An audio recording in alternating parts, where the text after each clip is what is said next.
Welcome everyone. I am Kushal Dinadayalan, volunteer of AFRS, Applied Forensic Research Sciences, going to present on topic of trauma analysis in forensic anthropology.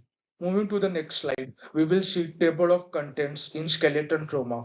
In the first point, we can see introduction. Second point, there is a types of skeleton trauma. Third, we will see timing of trauma.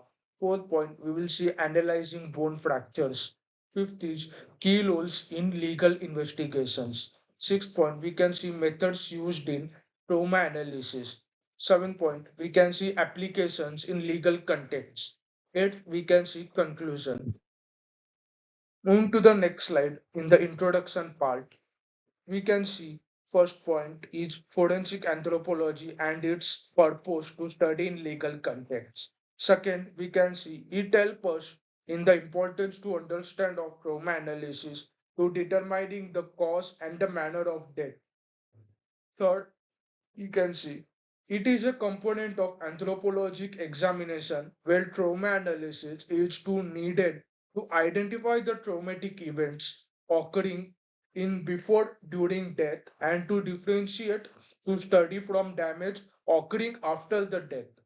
This document is to assist in forensic anthropologists for various aspects of trauma from skeletal elements. It includes various analyzing trends and patterns which are associated with different types of trauma cases, which is to inform a policy review and strategic intervention and assessment of biomechanical aspects in an medical legal interpreting. Last point. Within field, anthropologist trauma is to defined as an injury on living tissue which will be caused by an extrinsic force of an mechanism. Moving to next slide, we can see types of skeletal trauma. There are 3 points are there. First point is blunt force trauma, BFT. Basically, it caused by hitting a blunt object. For an example, hammers, baseballs, and bats. In the image, you can see there is a slide where diagram of bone fractures was typically seen in the blunt force trauma. Second point, sharp force trauma, and it was caused by eating edged object. Edged object, for an example, whatever our daily needs which we are using in the kitchen, such as knives, machetes. In the image, you can see close-ups of cut marks on a bone areas. Third point, gunshot wounds. High velocity trauma, entry and exit wounds characteristics. If entry of a gunshot was from right side, then exit would be from left side. You can see image of X-ray of a gunshot wound to the skull area. Moving to next slide. Timing of trauma. In the timing of trauma, first point is antemortem trauma. In a definition, it mentioned that injury was sustained before death. Whatever injury we will observe, that will be studied, which was occurred the before death of the person. In the characteristics, we'll see healing of evidences, for example, to study bone remodeling or callus, smooth edges around the area of fractures, presence of infection or bone regrowth at an injury sites. Significances we can see it gives an indication of signs of past event or injury the individual has survived. Can provide insights into the person's lifestyle or a medical history or his country of origin. Moving to the next slide. Second point is perimortem trauma. In the perimortem trauma, we will study injury occurring at or near time of death. Suppose I'm giving an example. If the injury or death of the person was occurred at the 5 p.m., then before 5 p.m., suppose if we have occurred any injury at around 4:45 p.m. or 4 p.m., whatever injury occurred near time of the death, that we will study in the perimortem trauma. Moving to the characteristics. In the characteristics we like to study, first point is fresh fractures with sharp and irregular edges. No signs of evidence healing. Bone responds in a flexible manner, similar to having a tissue. Difficult from postmortem trauma if bone condition is degraded. Moving to significances, it plays a crucial role for determining the cause and manner of death. May sometimes it indicates violent acts or accidents leading to death. Third point, postmortem trauma. Damage occurs after death due to environmental human activities. Moving to characteristics. The third point, postmortem trauma. Damage occurs after death due to environmental human activities. In the characteristics, we see dry, brittle bone fractures with clean or jagged edges. Fractures often have different coloration, which will be compared to around the surrounding bones. Whatever fracture occurred and compared to the surrounding area of the bone injuries. Breaks lack any sign of healing. Moving to significances helps to distinguish between the trauma related to death and damage caused by a post-burial factors. Whatever injury was caused in the trauma cases, in the death and damage, that will be studied in the post-burial factors. Useful for understanding taxonomy processes. Moving to the next slide, we will see analyzing bone fractures. In the analyzing bone fracture, first point is characteristics for analysis, which includes fracture patterns such as force applied on blunt, sharp, or projectile motions.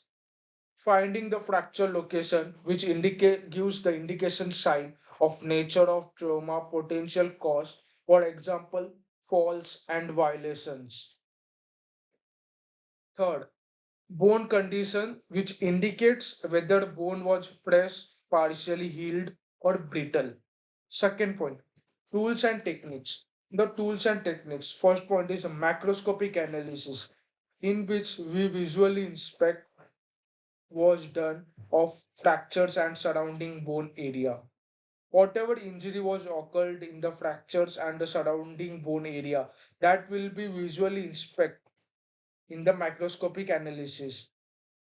Second point, microscopic analysis, which will use of magnification to assess microstructural changes. Third, radiographic imaging was done on X-rays or CT scans to identify the internal fracture occurs in the bone area or surrounding area of towards the X-ray or CT scan report. In the third slide and third point, determining mechanism of injury. First, like blunt force trauma, sharp force trauma, projectile trauma, and pathological fracture, which was caused by underlying bone diseases, for example, osteoporosis and cancer. It will be useful for determining the doctors and researcher for cancer and osteoporosis treatments. Fourth point, context of trauma. Forensic context, which determines the cause, manner, and time of injury in criminal investigations. Archaeological context provides insights into our past human activity on the violence and occupational stress. Moving to the clinical context, which was used for access injuries mechanism for medical and legal purposes. To next slide. Factors affecting fracture interpretation. Age of individual determining helps for younger bones, flexible older bones are brittle. Bone density varies with health, age, and nutritional status. Environmental changes in postmortem fracture patterns. Common challenges we face to identify perimortem and postmortem trauma difficulties. International injuries and accidental trauma cases. Healing stages on degraded and incomplete healing remains.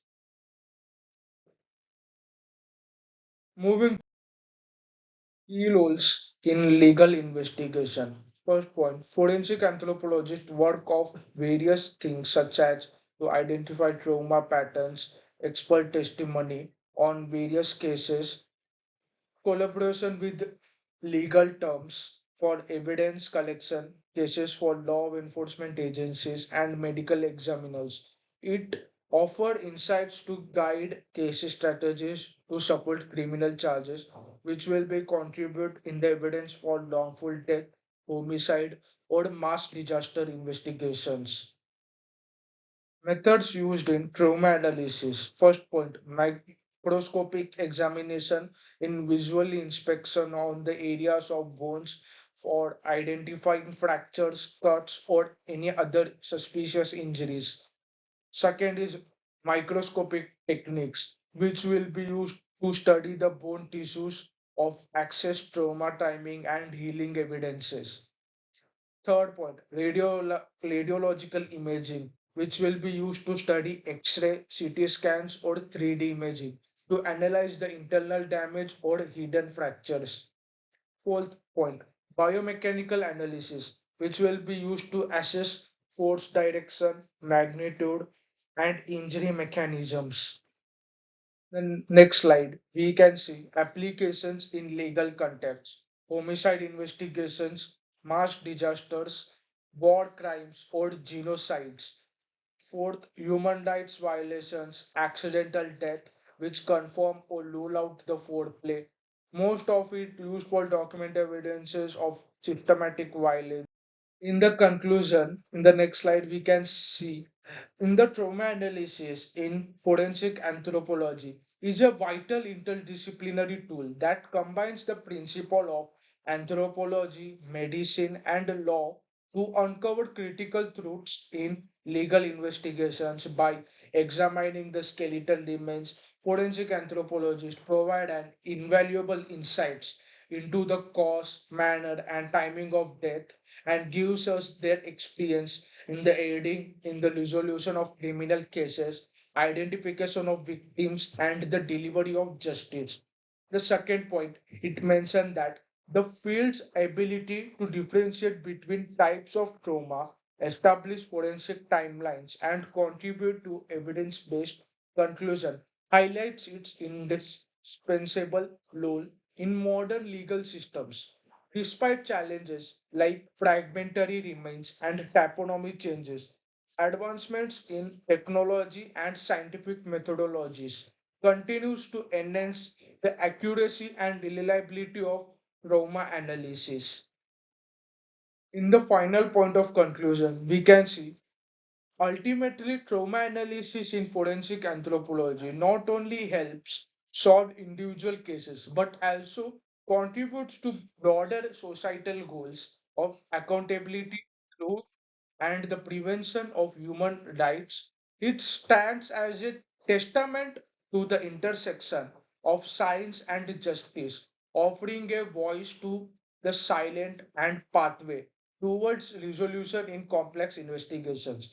Forensic anthropologists research various areas in the forensic science contributes towards the genetic human findings, molecular biology, identification of thanatology, taxonomic cases.